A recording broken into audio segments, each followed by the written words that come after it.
All right, all right, all right. Welcome, welcome, welcome to the third in the Visibility Masterclass series.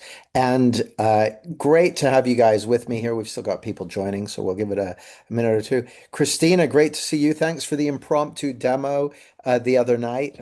Looking forward to checking in with you. Um, by the way, guys, I am planning to do another demo tonight because today we're going to be looking specifically at, okay, let's look at the visibility piece. And we've looked a lot at what's behind it, what drives it, that sort of thing. Let's look at the visibility. So if that's something you would like coaching on, then type coaching please into the chat and just a phrase or sentence saying what you'd like coaching on, and I'll choose someone for coaching demo later on if we get there, and if there's someone who wants that. Great to see you. See Giles is here, and Eric, and Rick is just joining, and Carter. Great to see you guys. As usual, I've got a slideshow. I'm going to try and do the first bit real quick. The objectives are the same as the previous two workshops. Basically, I want you to get clear on the whole visibility game because it's one of those things I hear so much about people saying, I need to be more visible. Can anyone relate to that? I need to be more visible. Well, I can see you. So you're visible to me. So I bet that's not what you're talking about, though. And so that's why it's one of those things that you hear. It's kind of interesting just speaking to you as a coach, as a people helper, as a change worker, as a heart-centered worker. One of the things that I've noticed over the years, I pay attention to the things I hear lots of people saying. What are they saying? So something like, I need to be more visible. I can't tell you how many people I've heard say that. So I'm like, there's something in that, which was part of my thinking on how I named this series. Hi, Laurie Holmes. Great to see you. So we're looking at the whole domain of visibility, what I'm calling the visibility paradox that's being created by social media and AI. It means that on the one hand, it's never been easier to get your message out there, and on the other hand, there's never been more kind of competition for messaging, more competition for people's attention, really. So my assertion over the last few master classes is that the key is to tap into your unique signal, that which makes you authentically and distinctly human, to allow the people that are here to work with you or to be helped by you, the people who resonate with you, to tune into you. So that's what we're exploring. What we're not doing is finding your niche or the top 10 whatevers you need to do or a bunch of tips and tactics, because we're focusing on genuine transformation. Specifically, uh, I don't just want you to have a conceptual understanding of what I'm talking about here. If I'm doing my job, I want you to catch a glimpse of something that's already there within you, something that resides at the heart of your being, and that not only carries information about your unique gifts and what you're here to bring to the world and who you're here to bring those gifts to. But it's also the source of all the resilience and courage and uh, clarity of mind and creativity and confidence that you might need in order to do new things and grow. You know, it's funny. I I love playing around with AI, so I was asking if life were a game, what would be the hacks? Are there any hacks? If life were a game, what are the hacks? It said, there are no hacks. No, don't ask me that. I said, okay, different question. Given everything you know about neuroscience, because obviously AI's read all the papers and that sort of thing, all the studies you've seen, if life were a simulation, what are the win conditions of that simulation? Like, how do you win at life? I said, okay, here's how you win. You guys want to know? Here's how to win in life. Two things. Two things. Number one, relationships. Love, connection, relationships. Huge correlation between quality of relationships in people's lives and the sense of happiness, peace, well-being, fulfillment, joy. Second thing, growing, growing and developing. And I in the last master class, I told a story about um, a Sid Banks recording called Beyond the Word, and he was asked, did this very, very deep talk, and then he was asked towards the end of it, someone said, "How does all this relate to your mission in life, your purpose, your mission in life?" And Sid goes, "Your mission in life?" He goes, "Well, as far as I can tell, this is just my opinion, but your mission in life is to remember who you really are, to remember that you're God." And the guy goes, "Is that it?" And Sid's like, "Yeah, that's it." But to me, that's kind of the royal road of growing is to wake up to the truth and beauty of who you are and what you've got going for you. That's where the that's something worth doing as far as I'm concerned. But then I would think that because my mission in life, as best I can tell, is to awaken people and to support them in awakening others, which is why I love being here with you and I love doing what I'm doing. Um, so we're focusing on real transformation. So structure, as before, four master classes. This is the third one, the visibility, how to get your message out there in a way that attracts the people you're here to work with. Here's the structure of this session. Introduction, which is this bit, a quick recap, which I'll do real quick. Then I'm going to talk to you about visibility unpacked and the visibility value creation process, which I think of as kind of the hidden key. And then I'll do a coaching demo if someone wants to be a demo subject. So if you want to be a demo subject, type coaching and then one sentence on what you want coaching on. And if you don't, that's fine too. But here's the thing I'd ask you to consider. If what has you here is wanting to be more visible, and what's stopping you putting your hand up for a coaching demo is not wanting to be visible, I don't know. There might be something there. I don't know. I could be crazy, but that's what I reckon. Anyway, then I'll do a shameless plug if it's okay with you. Is it okay if I do a shameless? Basically, the shameless plug, which I'll start the process now by putting these links in the chat.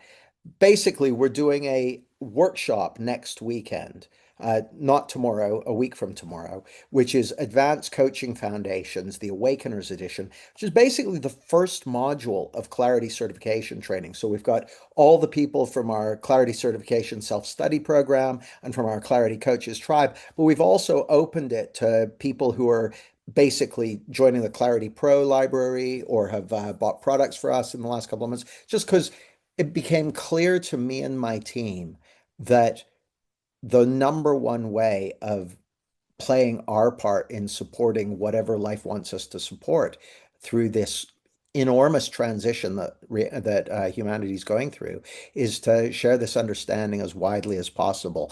And my favorite way of sharing it, like the most leveraged way I've found so far, is by teaching coaches, therapists, change workers, heart-centered workers. So if that resonates, I've put the link in the chat, and I'll do a proper plug uh, towards the end of the session. That okay with you guys? Thumbs up, thumbs down. Not say we'll have to see the plug to know if we approve. Okay, well I'll do that. And then finally, but last but definitely not least, the only three things that can stop you getting visible. And it's only two things that are an expression of one thing. So we'll go into that towards the end and then do Q&A. So, quick recap. So that's the introduction done. Quick recap. My story. Uh, I've been doing stuff for ages. I had big insights in 2009, and I realized, oh, everything you've been looking for outside of you is already there within you.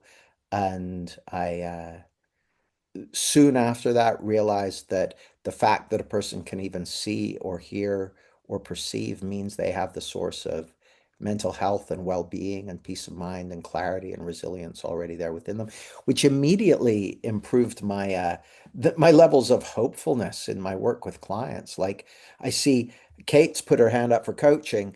I don't even know what she's written. I haven't read it yet. But I know that she's got the solution to that within her, or the source of the solution to that within her. So that gives me a lot of confidence for the coaching demo. And then in June of 2009, I had an insight. My insight was, oh, these are principles. This is to psychology what the discovery of germs was to medicine.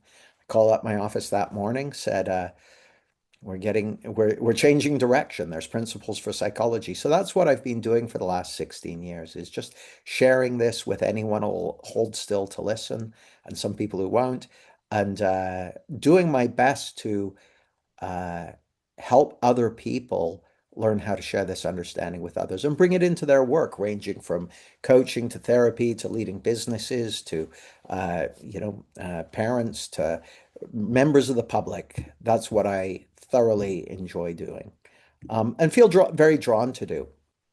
So, my vision is that everyone on the planet's awake to this.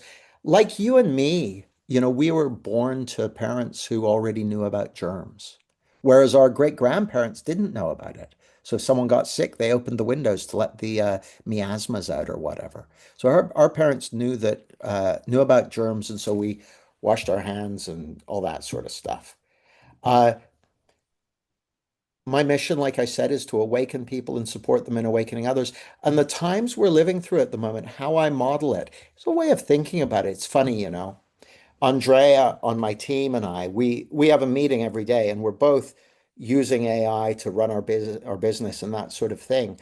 And our way of thinking about it is imagine that we've discovered a continent with 10 billion people on it, all educated to PhD level and willing to work for free.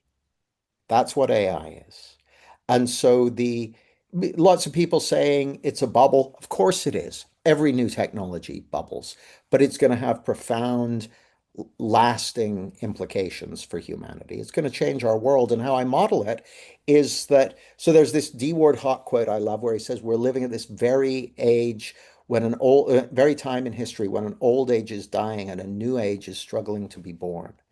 And it looks to me like there's the possibility of a very, very beautiful future where there's enough for everybody, and many of the more horrific challenges we face in the world today have been solved. And the journey between here and there is kind of like a rope bridge and is looks a bit sketchy, and we need to get all of humanity across that rope bridge. But all of humanity is crossing that rope bridge, whether we realize it or not. Like that journey is underway. We're already on it. The only question is whether we're conscious of it or not. And for my money, the best thing I can do in support of that is to share this understanding with whoever is willing to hear about it. So thank you guys for being willing to hear about it. Can you just type into the chat where you're dialing in from? Where are you dialing in from tonight? I'm always interested to find out. While you're doing that, I'll read through it in a second. I just wanted to recap on a couple more things. One is this. This is a basic model I'm using, which is that mind, consciousness, and thought, another way of saying the energy of life, you might call it God or the implicate order, whatever you want to call it. But a formless energy is a kind of pre-existing fact of life. And it's everywhere all the time. And then there's a spark of that resides in you, which you might call soul or true identity or true self. And it's a local instantiation of that non-local consciousness. And that shows up as your intuition, your unique gifts, your sense of purpose and direction in life. And there's a line I love from Steve Jobs. He said, uh, what did he say? He said, above all, have the courage to follow your heart and your intuition. They somehow already know what you truly want to become. Everything else is secondary. Well, he's talking about that middle layer. He's not talking about following your intellect or your conditioning or what mom told you or what your teachers told you. He's talking about following that unique source of guidance that resides at the heart of your being. And my assertion to you is that that unique source of guidance and information that resides at the heart of your being is absolutely crucial to visibility in this day and age. because human beings are sorting for what is authentically and distinctly human. But we'll get on to that. So other stuff, real quick in the recap, subtractive psychology even, clarity equals capacity minus contamination. I'm not going to go through that too much. Some of the impact AI is likely to have on the coaching industry as a whole, significant, because just last June they did a poll and the number one use case for chat gpt and those kind of apps was people were using it for coaching and therapy, right? That's what people are using it for, which means hundreds of millions of people are suddenly getting an experience of coaching who didn't have it before, which means lots of people are going to be more interested in coaching, but also to some degree, coaching is going to be commoditized.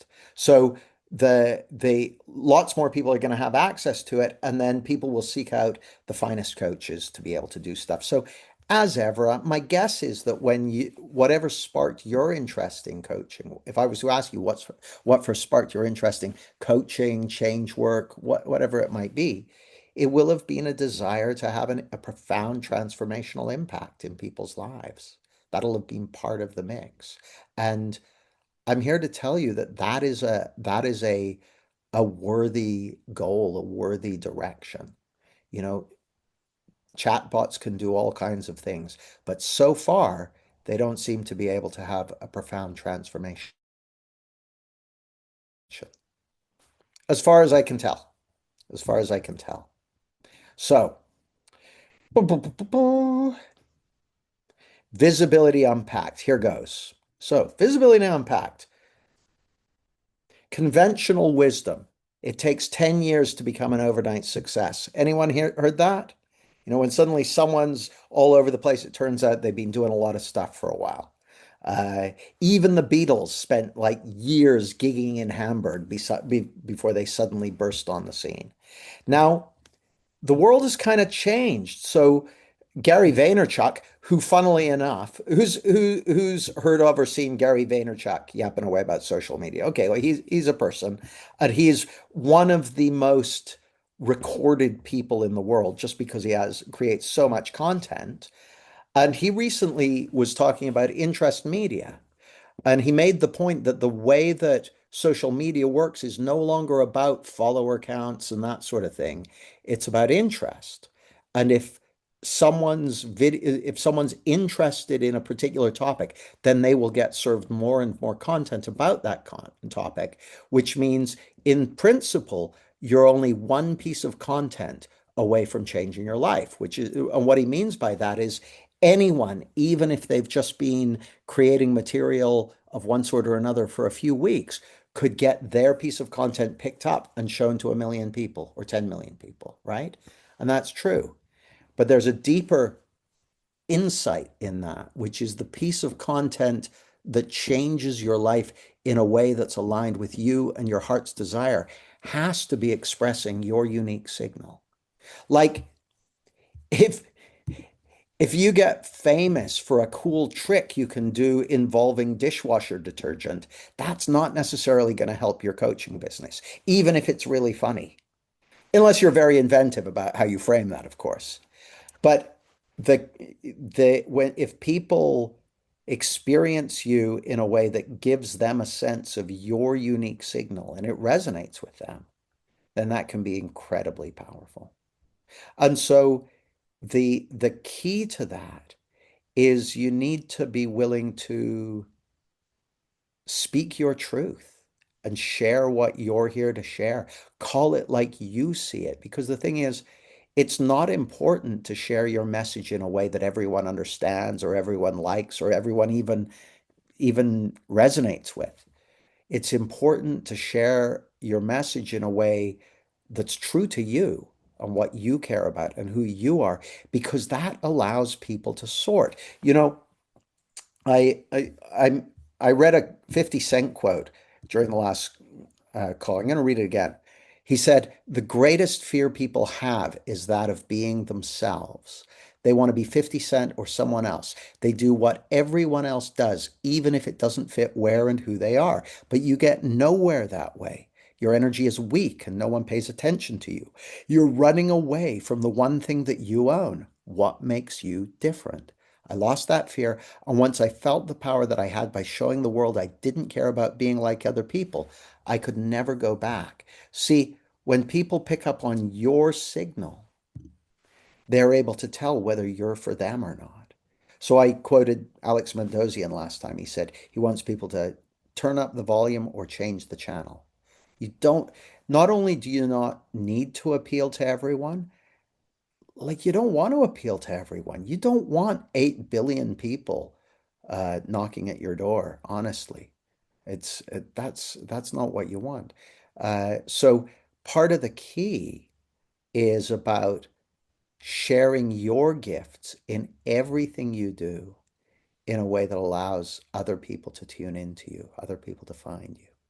Now, we'll be talking about some of the practicality of visibility today. Not too much. I want to keep it pretty general, but honestly, it has to start with being yourself, being willing to be yourself in whatever expression. So, for instance, one of the reasons a lot of the way that I get my signal out into the world is by video or master classes or answering questions. I do very little in the way of presenting. I do live stuff because my signal comes through live. If I'm just sitting in front of a video camera and talking to an imaginary audience, it's a bit flat and weird and shonky. So I just don't really do that. It doesn't really work. At the very least, I'll have someone on my team call me up and ask me a couple of questions. So I'm responding and interacting with a real human being. Because I found that if I did a kind of something from script or something direct to camera, it just came across as awkward. And I thought, well, I can try and fix that and make it incrementally less awkward over time, or I can just do it the way that's how I like to do it anyway. Because here's the thing, when you have an experience of me like this, you're experiencing me doing something I enjoy doing. I enjoy doing it. I'm having a good time. So you pick up on that. You pick up on the feeling I'm in, the vibe I'm bringing to it, all of that. So that's to me, that's the sort of thing as we get more and more AI content flooding the zone and that sort of thing. People are going to be sorting for what's uniquely and authentically human, which means your signal. So let's see where everyone's coming from. UK, Cornwall, Denton, Texas, Minnesota, Rochester, New York, Denmark, Salisbury, UK, Reading, California, South Carolina, Cambridge, Germany, California. Lots of California, right on. Nottingham in the UK. Oh, Paul's just down the road from me. Giles, Wales, Sweden, Midlands, Costa Tropical, Andalusia. Lucky you, Maurice. Um, yeah, the in some ways, like, isn't it amazing? When I was a kid, the idea that you could be having a conversation with people all over the world, that wasn't even real. Even when I le left my last job, which was in, I don't know, 1997 or something, they had video conferencing, but you had to go in a special room for it, and it was terrible. It was like 3 seconds of delay, and you couldn't hear anyone, and that sort of thing. So it's quite amazing, really, what's possible these days in terms of visibility. So,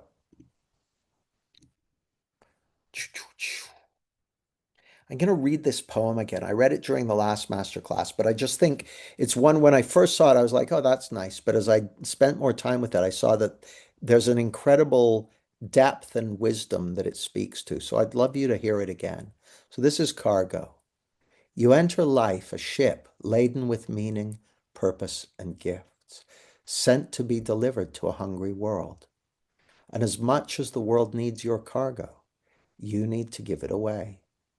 Everything depends on this. But the world forgets its needs, and you forget your mission, and the ancestral maps used to guide you have become faded scrawls on the parchment of dead pharaohs. The cargo weighs you heavy the longer it is held, and spoilage becomes a risk. The ship sputters from port to port, and at each you ask, is this the way? But the way cannot be found without knowing the cargo, and the cargo cannot be known without recognizing there is a way, and it is simply this. You have gifts. The world needs your gifts. You must deliver them. The world may not know it is starving, but the hungry know, and they will find you when you discover your cargo and start to give it away. And that's the thing. I see a lot of people waiting to know, waiting to find the right way and right. But actually, you discover your gifts through the giving of them, however imperfectly, however stumblingly, however messily. Like it's funny, these days, I am very comfortable in front of a group, in front of an audience, in front of a video. Even if I get the collie wobbles or get, adrenaline or whatever, I don't really care. It's like no big deal. It doesn't matter to me. It's because I know it's going to be fine because I love doing this. But I used to be terrified of it. And if I'd waited until I wasn't terrified, I would still be waiting. If I'd waited until I had the proven right way to do it, I would still be waiting. If I had waited until there was no danger of me being criticized or called a no good shit, I would still be waiting. I would still be waiting because the way you discover your gifts and discover how to get visible with them and discover who they're here for, rather, is by sharing them, however imperfectly, however clumsily, however stumblingly. You just got to get started. So, which gets us where? Good question, Jamie. So, three questions. Who do you want to be visible to? Well, by definition, from the cargo poem perspective, the people who need them. Those people exist. You wouldn't have been born with gifts to share if there weren't people who needed them, by definition. Like life isn't stupid. Those desires, those gifts, those aspirations have been placed in your heart for a reason. More than ever in this world, we need leaders. We need people who will step up and allow themselves to be seen, which is really what visibility is about. It's about being willing to be seen for who you are. So, visibility, who do you want to be visible to? The people you're here to help. Who else to be visible to? No, not really any point to be visible to the people who are irrelevant to you and you to them. You want to be visible to the people who you're here to serve. And those are the people you want to make themselves visible to you. For what purpose? Deepening connection, deepening trust, deepening service, so you can make a difference to them. And a way of thinking about them, what I think of as the visibility value formula, is there's a virtuous cycle, which is as you get visible to people and make them visible to you and find out what they need, you can share your value and you then get greater clarity about what you do and what they're looking for and how you can help, which increases your ability to get visible to the people you're here to be visible to, which increases the value you can give them, which increases your level of clarity. So it's a real virtuous cycle. I've been doing that for a long time. So, for instance, one of the audiences I love working with is coaches, therapists, and change workers. So I can speak coach, therapist, and change worker pretty good, right? Because I've been doing it for a long time. And just by a show of hands, who's at some point in your experience with me, who's experienced value as a result of working with me? Okay, great. So if you look at that, that wasn't just a bit of luck. That was as a result of that process continuing. It's a process. So if I'd have said, well, I've got to wait until I can figure out exactly what that is before doing any of the rest of it, it wouldn't have happened. And again, those gifts are at the heart of your being. And in my experience, the most powerful way of getting present to those gifts and getting present to the source of courage and confidence and direction to share them with others is through learning subtractive psychology, the principles behind clarity, getting clear of fears and insecurities and that sort of thing. It's very much, my mission at the moment. in terms of awakening people and supporting them in awakening others, is to create a container for coaches and change workers to navigate the rope bridge that we're going across at the moment. So it's a way of staying close to the feeling, being part of something, developing deep relationships, and uh, being part of a group of people who are pointed in the same direction as you. Uh, my experience when we're going through big changes collectively, uh, there's a huge difference between the sense that the change is being done to you, being the passive uh, recipient of a change, versus being in an active role in relationship to it, bringing your agency to it. So anyway, that's what I'm up to. Um, coaching demo, coaching demo. So let's see who typed into the chat. Kate did, and let's see. Let's see. So, Kate said, coaching, please, getting past my excuses for not doing marketing, etc., for my established business. And oh, Kate Turner said that. And Kate Clark said, coaching, please, I am visible and I am being me. I think I need to know if it's resonating, or maybe I don't need to know and simply play with it. I don't know. Let's do I think the excuses one is going to be the one with the widest resonance. But Kate Clark, if I've got time near the end, I'll come back to you, okay? Kate Turner, are you still up for a coaching demo? I certainly am. Thank you very much. Nice to see you. So everyone else, if you can refrain from typing advice into the chat for the next 10 minutes or so, I know you've got brilliant advice, but just let Kate and I have this conversation for the next 10 minutes and you can send her the advice after the fact. Um, so Kate, if I could wave a magic wand and you could have things however you want them to be in relation to what you typed in, what would be a great outcome for you? Um, Magic wand. I would love to be in conversation on whatever forum, social media, or just chatting to people, whatever, that just feels easy and like a normal chat rather Got than it. it feeling performative. Got it. And just out of curiosity, if you woke up tomorrow morning and discovered that you had somehow moved past your excuses for not doing marketing, etc., for your established business, how would you know? What would you what would you see? What would you hear? What would you feel that would let you know you've moved past your excuses? I feel like it's a part of the day that I'm looking forward to. That it just comes naturally. I prioritize it. I want to have those chats. I feel energized by those chats. Mm. It feels like just part of the stuff I love doing, and not a chore. And out of curiosity, if you woke up tomorrow morning and so you're in this place where you notice, holy moly, I've moved past, you may not say holy moly, but I've moved past my excuses, and you're looking back to right now and see what shifted for you as you look at those excuses retrospectively from this position.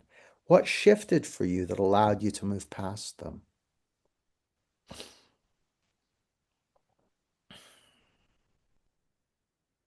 Um,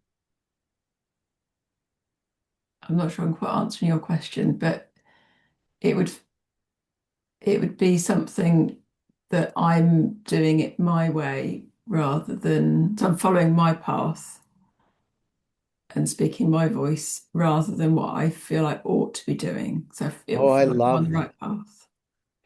And what would have to happen right now for you to be walking your path, for you to be doing it your way? What would you have to hear or know or see or realize or feel?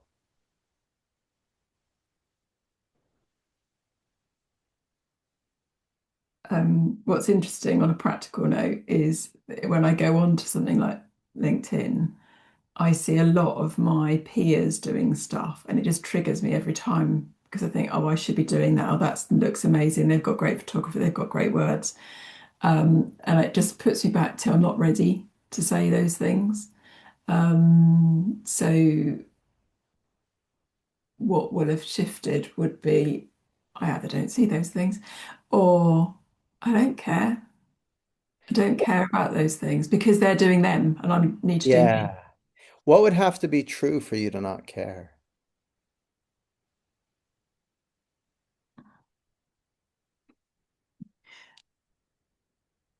To not get triggered. So to not, this sounds awful, I think. I wouldn't want, it's almost like to be really pleased in their success and not feel like their success is somehow meaning I'm not being successful. Yeah. I mean,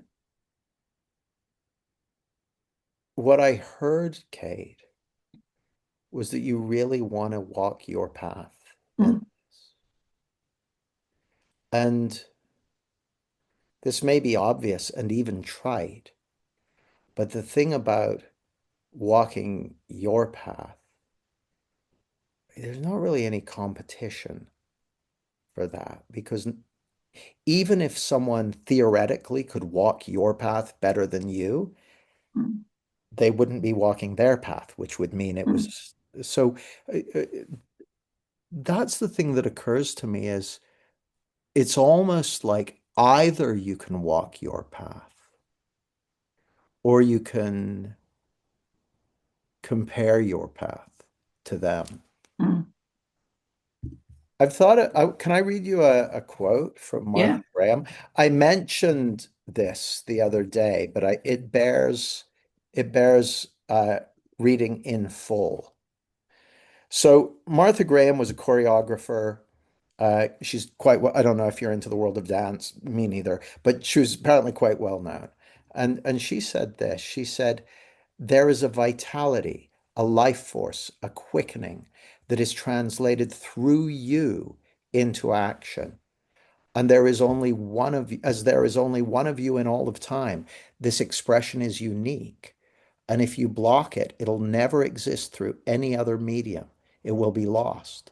The world will not have it. It is not your business to determine how good it is, nor how it compares with other expressions. It is your business to keep it yours clearly and directly, to keep the channel open. And that, to me, that seems super relevant. Mm, But how does it seem to you? mm.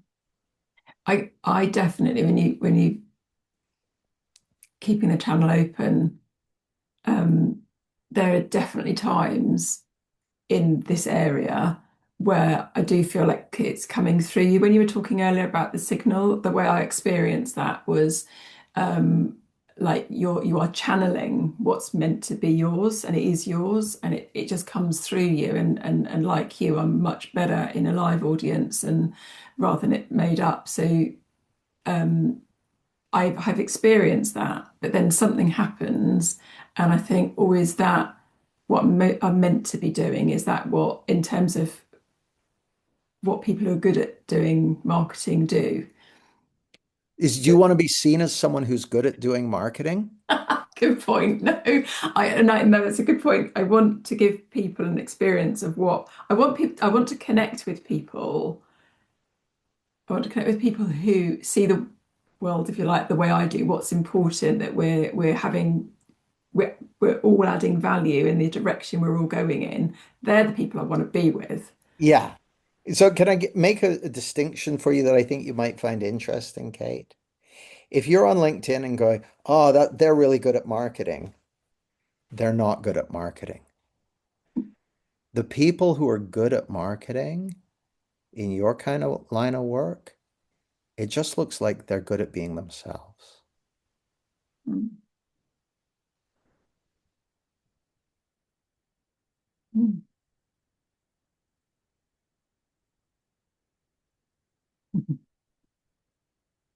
What are you noticing? Um, Stop trying to be everybody else. Um,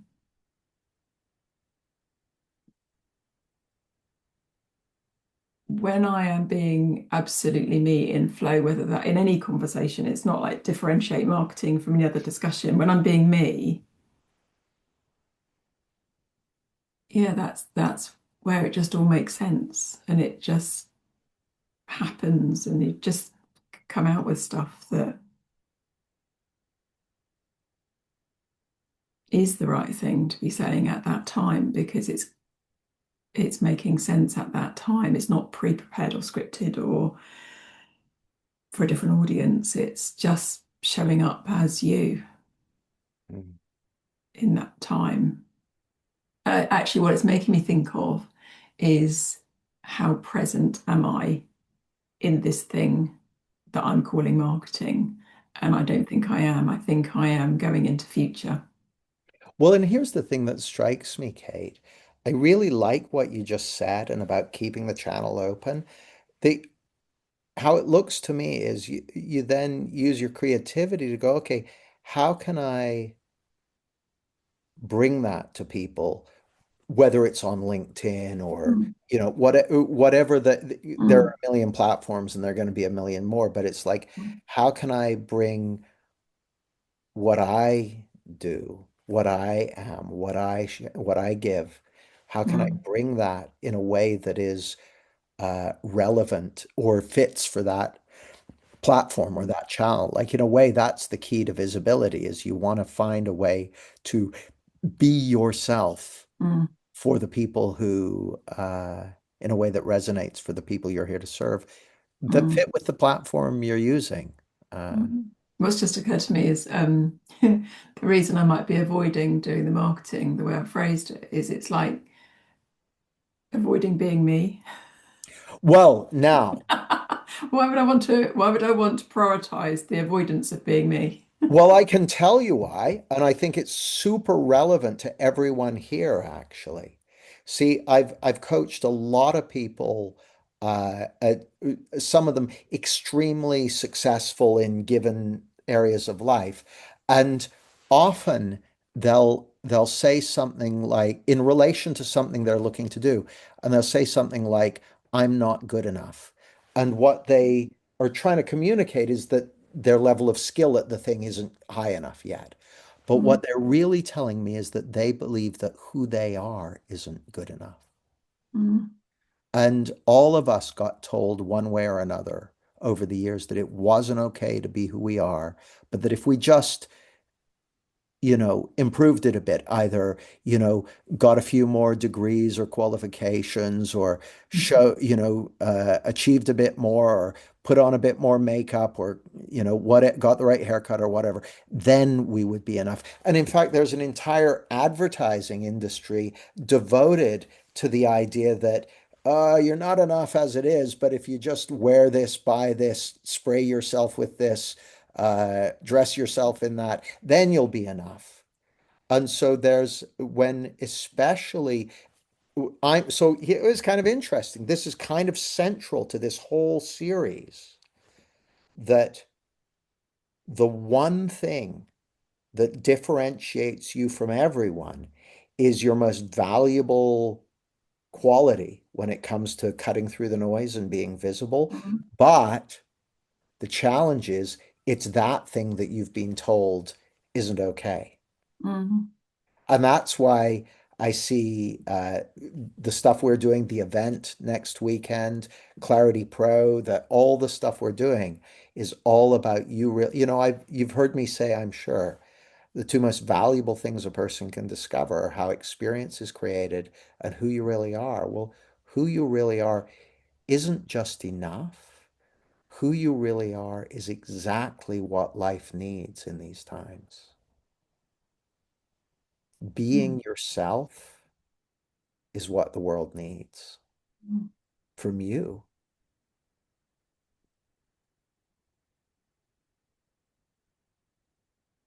Yeah.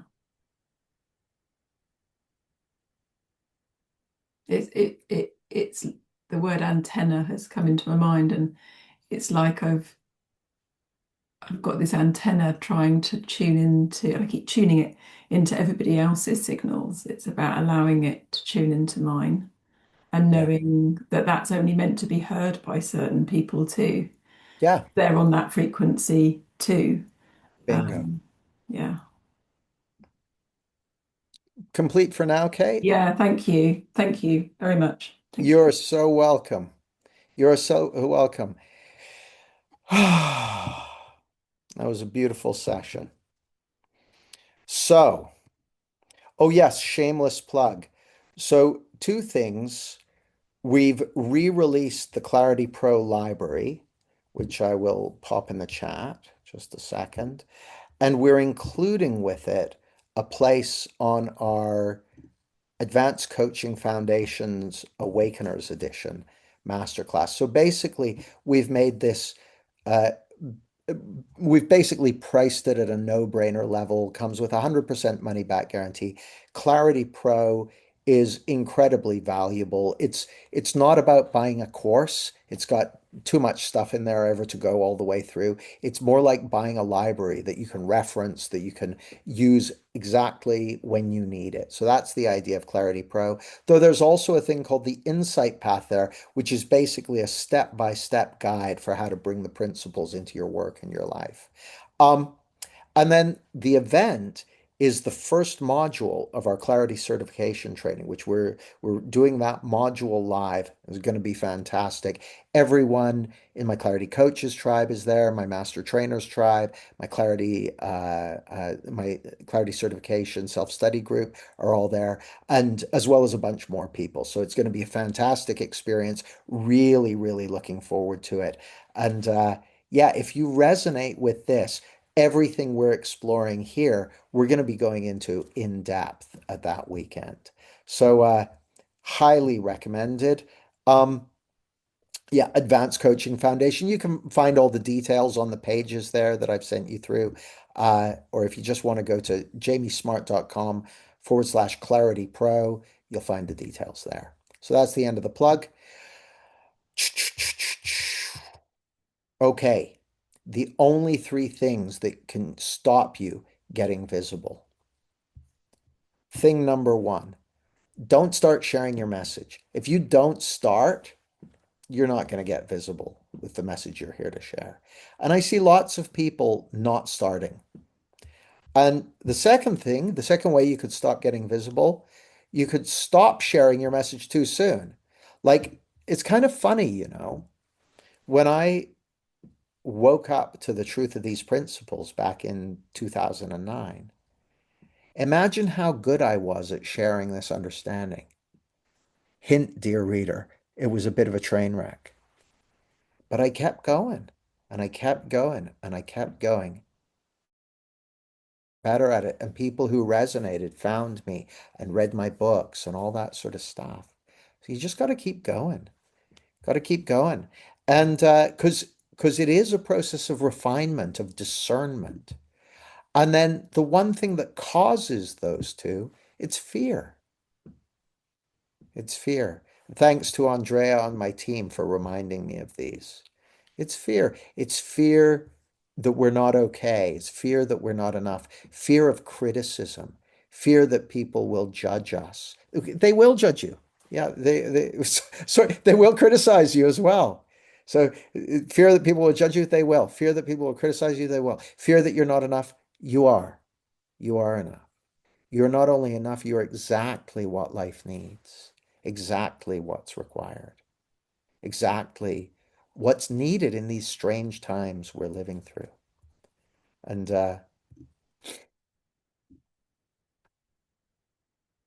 the solution, basically, as I see it, is clarity plus action equals results. You get some clarity, you get an insight, you get an inspiration, take action, you'll get results. So, so. Uh, like I said, we're on a rope bridge. Any questions? Next steps, we've got Masterclass 4 on Friday, and then we've got Advanced Coaching Foundations next weekend. Any questions? And if there are no other questions, I'll bring the other Kate on for a quick coaching session. In fact, why don't I do that? Kate, are you still interested in some coaching? Lovely to see you again. Good to see you. So, what if I could wave a magic wand, what would you love to have happen as a result of this conversation? Well, I think you just did the magic wand. Oh, So listening to all that you talked about with the other Kate, and then when you were saying, I have started, sometimes I stop so I could just keep going and just know that I'm just right because I'm just being me. And the people that, I'm exactly as I need to be. And it's not about likes or follows or, wanting that validation. It's just keep doing the thing. Um, so yeah, this conversation and how open Kate was has, yeah, that's been my magic wand. that's beautiful. I'm so glad, Kate. And thanks to other Kate for fomenting the transformation. That's beautiful. And as I listen to you, second Kate, um, something struck me, which is there's something like by all means learn. Like if there are people out there doing interesting things, learn from them. But what I notice is I see a lot of people, especially in the coaching and change workspace, looking at what all the other coaches are doing and then sort of comparing what they're doing with how they feel. And it's like, no, no, no, no. Like if you like there are people in this world who are truly expert at certain things. And you can go and you can read their books or watch their videos for free. But the floods of people on LinkedIn and Facebook and that sort of thing, most of them are just trying to find their way forward. And I think the most powerful thing you can do in all of this is be true to yourself.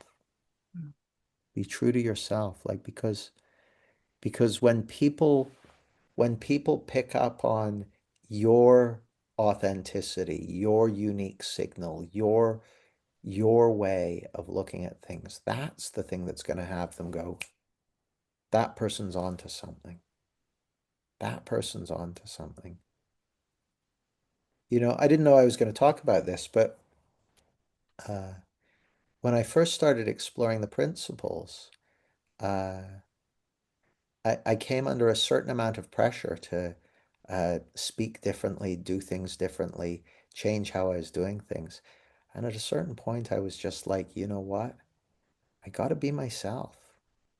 I got to be myself. And if a bunch of people don't like that, well, they can go listen to someone else. And if a bunch of people get annoyed at me, well, that'll make for some interesting conversations. You know, you got to be yourself. There's a line, I think it's from, might be Judy Garland. She said, be a first-rate version of yourself, not a second-rate version of someone else.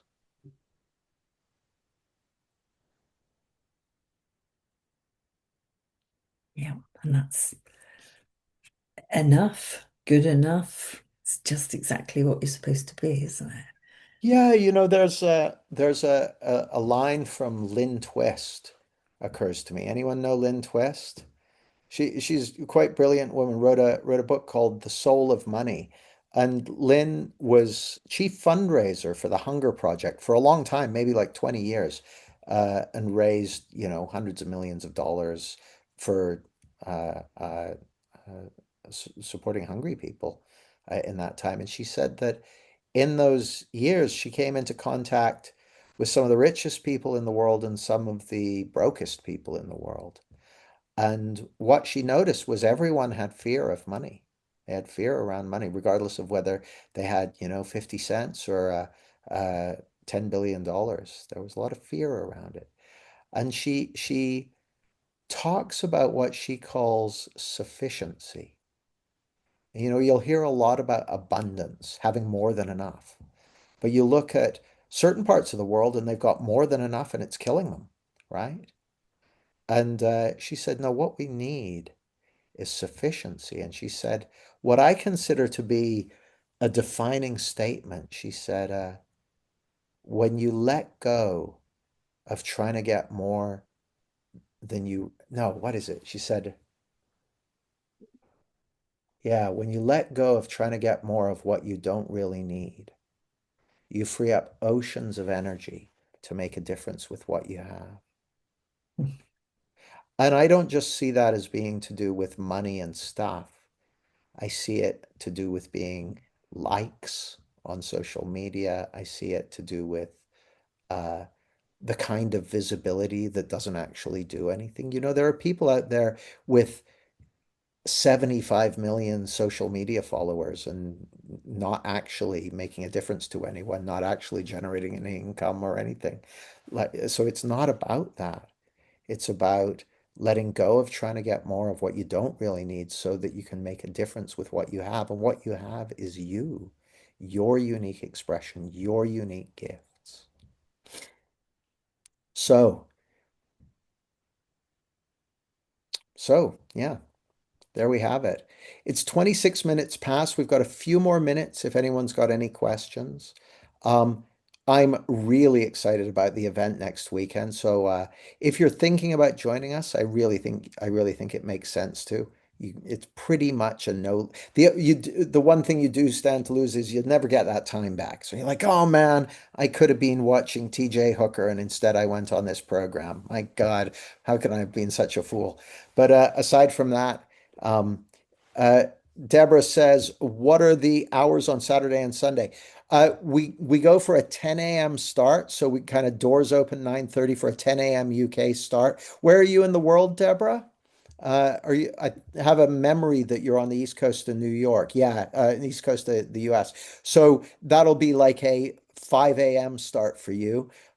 Finish between 5 and 6 each day, UK time. So finishing between midday and lunchtime your time, midday and 1 p.m. your time, Deborah.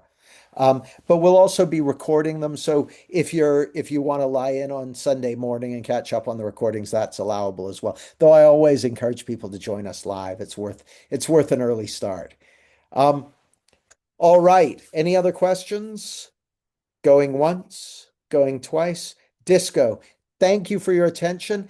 The final masterclass will be this coming Wednesday. Really looking forward to that one. That's called The Crossing, which is kind of pulling together everything we've been exploring for the last few masterclasses. And yeah, if you, oh, I'll type the stuff in the chat one more time. If you want those details, there they are. Click a link to open them because I'm going to close the meeting in a second. And I look forward to seeing you again soon. Thanks, guys. Have a great Thank Friday you. weekend. Bye bye.